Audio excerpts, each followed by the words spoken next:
जय हिंद साथियों, आप सभी का स्वागत है आपके अपने इस YouTube चैनल वीनस क्लासेस पर। आज की इस वीडियो में हम लोग देखेंगे यूपी पुलिस का जो पेपर 25 अगस्त 2024 को हुआ था, उसकी सेकंड शिफ्ट का हिंदी का संपूर्ण एनालिसिस देखेंगे। तो देखिए पहला प्रश्न क्या कहता है। पहला प्रश्न आप सभी के सामने कहता है, चरण कमल बंदो हरिराई में कौन सा अलंकार था। तो इसमें जो था वो रूपक अलंकार था। चरण कमल बंदो हरिराई में रूपक अलंकार हो जाएगा। इसका ऑप्शन बी सही जवाब होगा।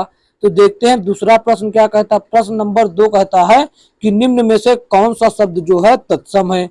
तो आम, आग, आसरा और आलस, इन चारों में से जो आलस शब्द है वो तत्सम हो जाएगा। बाकी शेष जो है तीनों वो तद्भव शब्द थे। तो देखते हैं तीसरा नंबर प्रश्न क्या कहता है। प्रश्न नंबर 3 कहता है, मंदिर मंदिरा युग्म का उपयुक्त अर्थ वाला युग्म कौन सा होगा।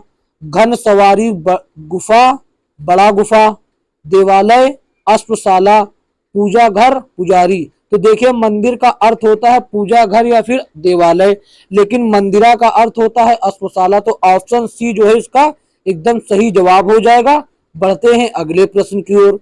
अगला प्रश्न क्या कहता है।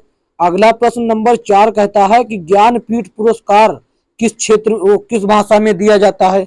संस्कृत भाषा में, तमिल भाषा में, हिंदी भाषा में या फिर संविधान की 8वीं अनुसूची की सभी भाषाओं में। तो इसका जो ज्ञानपीठ पुरस्कार है वो संविधान की 8वीं अनुसूची की सभी भाषाओं में दिया जाता है। तो ऑप्शन सी जो है इसका सही जवाब हो जाएगा। बढ़ते हैं अगले प्रश्न की ओर।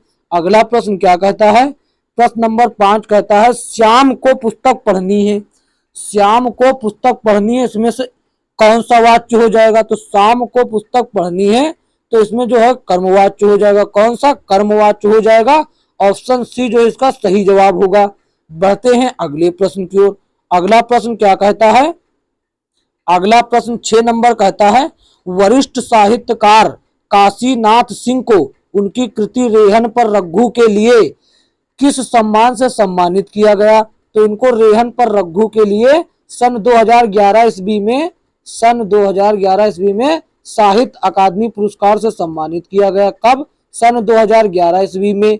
बढ़ते हैं अगले प्रश्न की ओर। और सुमित्रा नंदन पंत को चिदम्बरा रचना के लिए ज्ञानपीठ पुरस्कार सन 1968 ईस्वी में मिला। कब। सन 1968 ईस्वी में। बढ़ते हैं अगले प्रश्न की ओर। अगला प्रश्न क्या कहता है। अगला प्रश्न कहता है कि काठ की हांडी बार बार नहीं चढ़ती है। इस मुहावरे का सही अर्थ क्या होगा।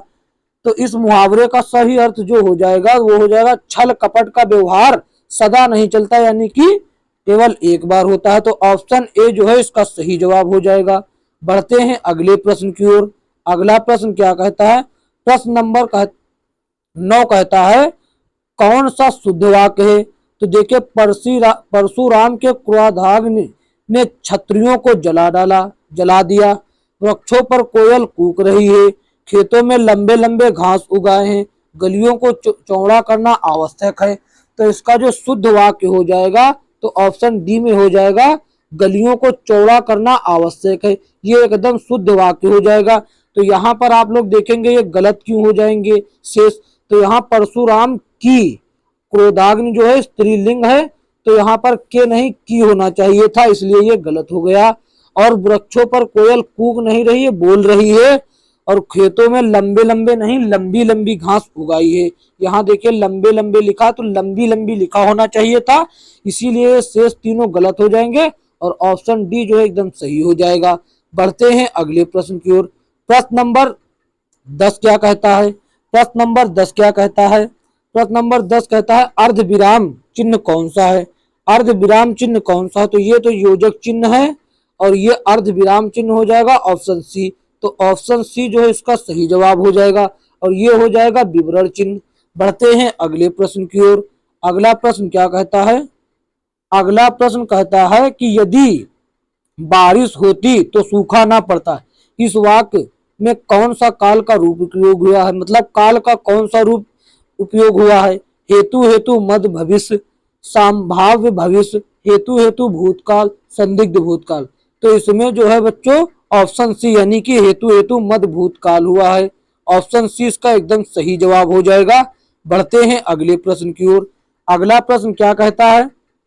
अगला प्रश्न प्रश्न नंबर 12 कहता है, प्रश्न नंबर 12 कहता है गो शब्द का वचन पहचानिए।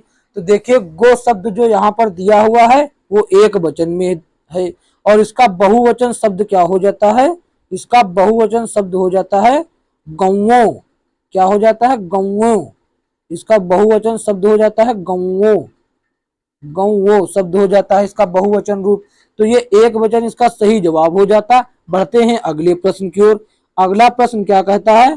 प्रश्न नंबर 13, अमित और अमित शब्द का सही अर्थ बताएं। अमित और अमित शब्द का सही अर्थ बताएं। तो देखिए अमित का मतलब होता है जिसको मापा ना जा सके, यानी जिसकी माप ना हो, मापा नहीं जा सके, माप नहीं हो सकती। और अमित का मतलब जिसका कोई मित्र ना हो, जिसका कोई मित्र ना हो। तो मित्र किसका नहीं होगा? तो शत्रु होगा। यानी माप किसकी नहीं होगी? तो बहुत की नहीं होगी। जो ज्यादा मात्रा में होगा उसकी माप नहीं होगी और जिसका कोई मित्र नहीं होता अर्थात शत्रु होता है।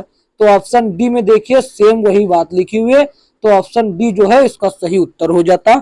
बढ़ते हैं अगले प्रश्न की ओर। अगला प्रश्न क्या कहता है? आंशिक। आंशिक शब्द में कौन सा प्रत्यय उपयोग हुआ है? तो देखिए एक शब्द होता है अंश, एक शब्द होता है अंश और इसमें जुड़ जाता है इक। इसमें इक जुड़ जाता है तो बन जाता है आंशिक। क्या बन जाता है? आंशिक। आंशिक बन जाता है। तो इसमें जो है इक प्रत्यय का उपयोग हुआ है।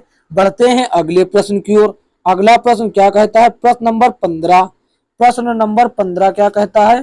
कहता है निम्न में प्रेरणार्थक क्रिया क्या है? प्रेरणार्थक क्रिया वो होती है जो किसी काम को दूसरा करता है। जैसे कि इसका अर्थ होता है जागना। अगर मैं स्वयं जागूंगा तो जागना होगा, लेकिन कोई दूसरा जगाएगा तो हो जाएगा जगाना। पढ़ना पढ़वाना, मांगना मंगवाना, ये सभी जो है जो किसी दूसरे के द्वारा काम करवाए जाते हैं वो प्रेरणार्थक क्रिया होते हैं। तो इसका सही जवाब ऑप्शन ए हो जाता। बढ़ते हैं अगले प्रश्न की ओर। अगला प्रश्न क्या कहता है? कहता है कल कानन कुंडल मोर पखा उर पे बनमाल विराजत। इस पंक्ति में कौन सा अलंकार है? तो यहाँ पर देखिए आप का और का की बार बार आवृत्ति हुई, इसीलिए अनुप्रास अलंकार हो जाएगा। जब एक ही वर्ण की बार बार आवृत्ति होती है तो वहां पर अनुप्रास अलंकार होता है। अनुप्रास। जबकि एक शब्द केवल एक बार प्रयोग हो, एक शब्द केवल एक बार प्रयोग हो और उसके अर्थ एक से या दो से अधिक हो तो वहां पर श्रेष्ठ अलंकार हो जाता है। और जब एक शब्द दो बार आए लेकिन उसका अर्थ भिन्न भिन्न हो तो वहां पर यमक अलंकार होता है। और जब किसी को रूप में या भेद रहित आरोप हो तो वहां पर रूपक अलंकार होता है, यानी उसके रूप में मान लिया जाए तो वहां पर रूपक अलंकार होता है। जैसे कि चरण कमल बंदो हरिराई में था, जो कि पहला प्रश्न था। बढ़ते हैं अगले प्रश्न की ओर। अगला प्रश्न क्या कहता है? प्रश्न नंबर 17 क्या कहता है? कहता है हेड मास्टर में कौन सा उपसर्ग लगता है? एक शब्द होता है मास्टर। कौन सा? मास्टर। इसके आगे हेड जोड़ देने से हो जाता है हेडमास्टर। क्या हो जाता है? हेडमास्टर। यानी कि हमने अलग से क्या जोड़ा? हमने अलग से जोड़ा हेड, तो हेड जो हो जाता है इसका उपसर्ग हो जाता है। उपसर्ग वैसे शब्द होते हैं जो किसी शब्द के आगे लगकर उसका अर्थ बदल देते हैं या फिर नए शब्द का निर्माण कर देते हैं। बढ़ते हैं अगले प्रश्न की ओर। अगला प्रश्न क्या कहता है? अगला प्रश्न कहता है अचल शब्द का समान समभिन्नार्थक शब्द क्या होगा? यानी कि सुनने में सही हो, लेकिन देखिए अचल शब्द का समभिन्नार्थक शब्द होगा पर्वत और स्थिर। पर्वत और स्थिर, यानी कि पर्वत होता है और जो स्थिर मतलब जिसमें कोई गति ना हो। तो ऑप्शन डी इसका सही जवाब हो जाएगा। अचल होता नहीं, चल में चल और आ लगा देने पर उसका विलोम अचल यानी कि रुका हुआ हो जाता है। देखते हैं अगला प्रश्न क्या होता है। अगला प्रश्न 19 नंबर क्या कहता है? प्रश्न नंबर 19 कहता है कि अरे उसने तो कमाल कर दिया। यहाँ पर कौन सा वाक्य है बच्चों? तो यहाँ पर समझाने की जरूरत नहीं क्योंकि चिन्ह लगा हुआ है विस्मय आदिबोधक का, विस्मयवाचक हो जाएगा। तो विस्मयवाचक वाक्य हो जाएगा। बढ़ते हैं अगले प्रश्न की ओर। अगला प्रश्न क्या कहता है? आकाश शब्द का पर्यायवाची शब्द कौन सा है? तो इसका सही जवाब व्योम हो जाता। क्या हो जाता? व्योम हो जाता। और आकाश के पीतांबर, अंबर ये सभी आकाश के पर्यायवाची होते हैं। बढ़ते हैं अगले प्रश्न की ओर। यामा के रचयिता कौन है? यामा के रचयिता कौन है? तो देखिए यामा के रचयिता कौन है? महादेवी वर्मा जी। और यामा रचना के लिए इन्हें सन 1982 ईस्वी में ज्ञानपीठ पुरस्कार भी मिला। कौन सा? ज्ञानपीठ पुरस्कार भी मिला।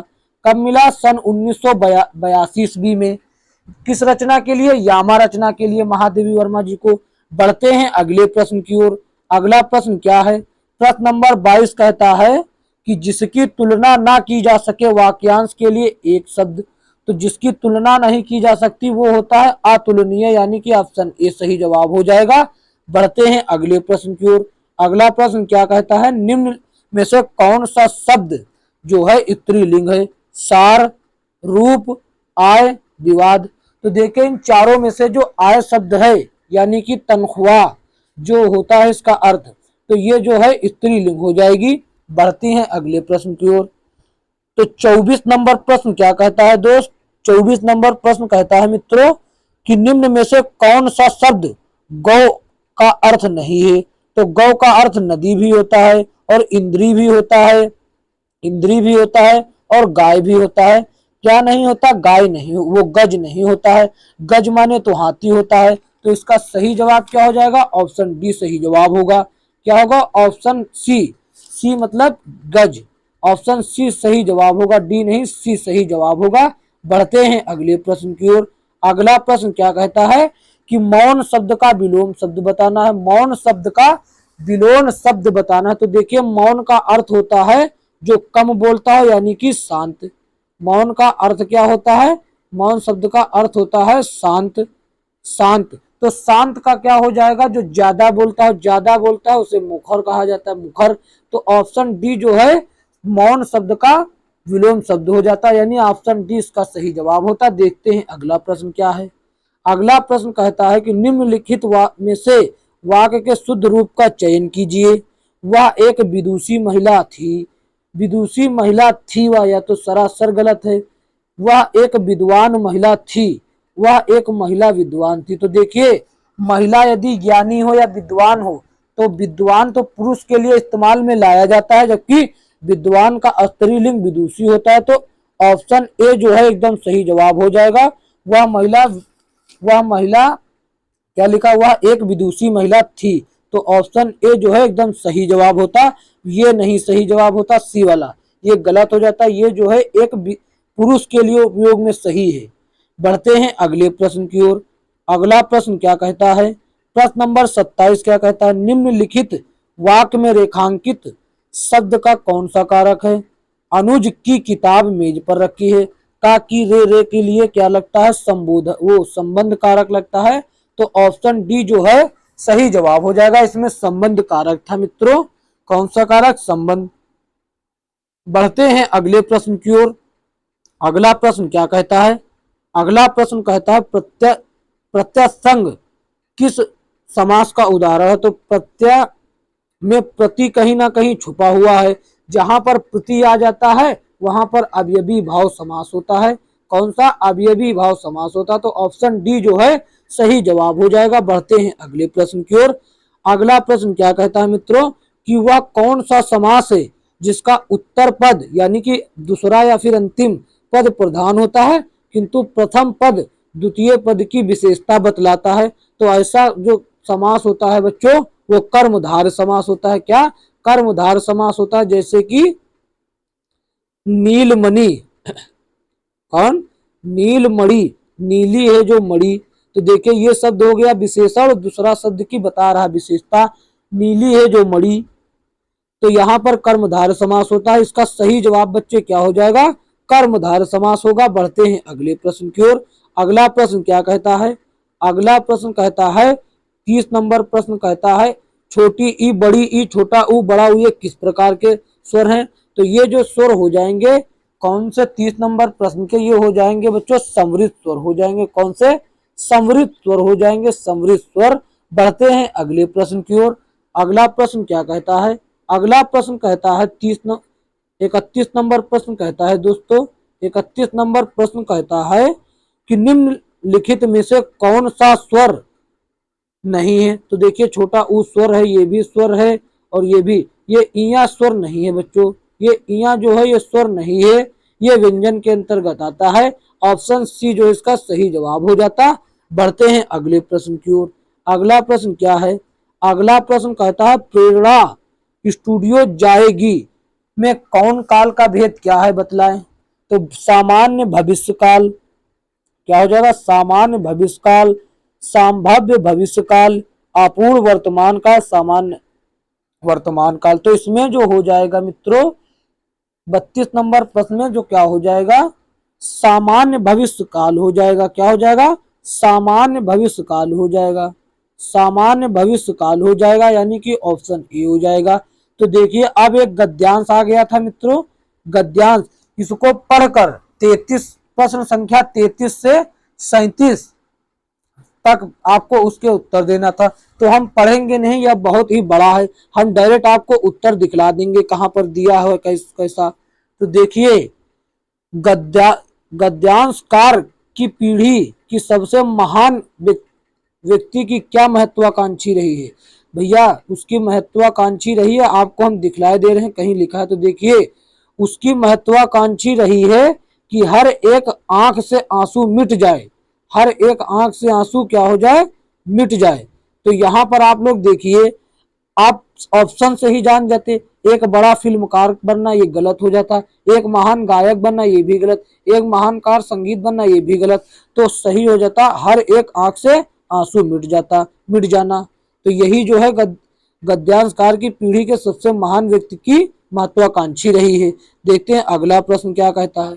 अगला प्रश्न कहता है मित्रों, भविष्य भारत वासियों के लिए क्या है?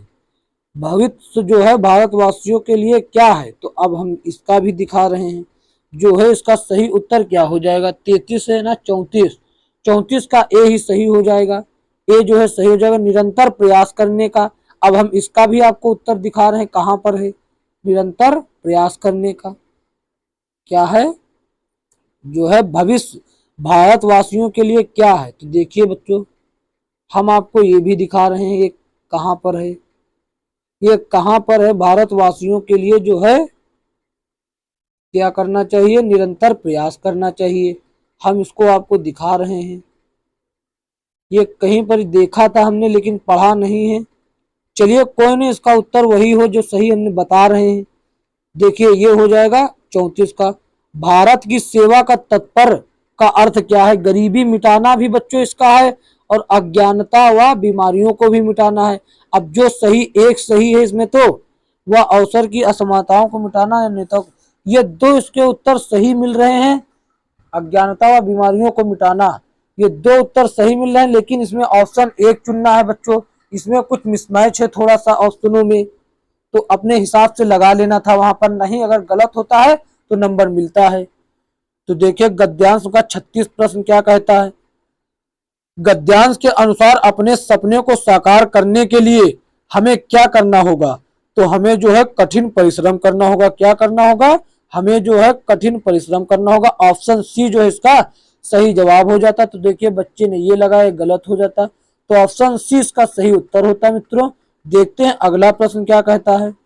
अगला प्रश्न 37 नंबर कहता है कि भारत ने अपनी अंतहीन खोज के दौरान क्या विस्मृत नहीं किया, मतलब क्या नहीं भुलाया? तो अपने आदर्श नहीं भुलाए। क्या नहीं भुलाए?